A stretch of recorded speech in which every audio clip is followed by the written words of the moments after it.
আসসালামু আলাইকুম, সবাইকে রমাদান মোবারক। তো ভাই ব্রাদারদের ইফতার পার্টির দাওয়াতে আমি চলে গেলাম ভাই ব্রাদারদের সাথে বাজারে ইফতার সামগ্রীগুলো কেনার জন্য মুদির দোকানে। তো এই মুহূর্তে এসে আবার সালমা সানি ভাই এবং সাজিদ ভাই বাইকের মধ্যে। তো আমরা মুদির দোকানে গিয়ে ইফতার সামগ্রীগুলা কেনাকাটা করতেছি। তো কেনাকাটা শেষে আমরা ইফতারের জন্য জুস কিনতেছি। তো জুস কেনার শেষে জল্লিবাড্ডা ক্রিকেট মাঠে চলে গেলাম এবং সোহাগ ভাই, আরিফ ভাই সবগুলা কাটাকাটি করতেছে এবং জুবাইর ভাই পেপার গুলা বিছাইতেছে। শুভ ভাই এবং নিপু ভাই সবাই মিলে দিচ্ছে। আলমেসানি ভাই এবং জুবাইর ভাই মিলে প্লেটের মধ্যে সব আলুর চপ, বেগুনি সবগুলা সুন্দরভাবে রাখতেছে। তো অন্তরে জুস গুলা দিয়ে দিচ্ছে সিরিয়ালের সবার ইয়াতে। সবাই বসে পড়ছে, সব ভাই বাদাররা।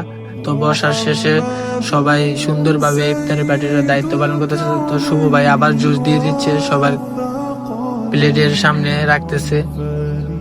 তো নিপু ভাই পানির বোতল পাক্কা দিচ্ছে এবং শুভ ভাই সবাইকে সিরিয়ালে দিয়ে দিচ্ছে পানিগুলা। তো পানিগুলা দেওয়ার শেষে বিজয় ভাই ফল ফ্রুট গুলা সবার প্লেটে দিয়ে দিচ্ছে। খুব সুন্দর একটি মুহূর্ত। বড় ভাইদের ইফতার পার্টিতে আমি আসতে পেরে খুবই আনন্দিত। জল্লিবাড্ডা ক্রিকেট মাঠে ইফতারের পার্টির আয়োজন করা হয়েছে। তো আমরা ভাই ব্রাদার সবাই বাইক দিয়ে আসলাম। তো খুব সুন্দর একটি মুহূর্ত, বড় ভাইদের সাথে ইফতার পার্টিতে অ্যাটেন্ড হয়ে এবং থাকতে পেরে খুব আনন্দিত আমি।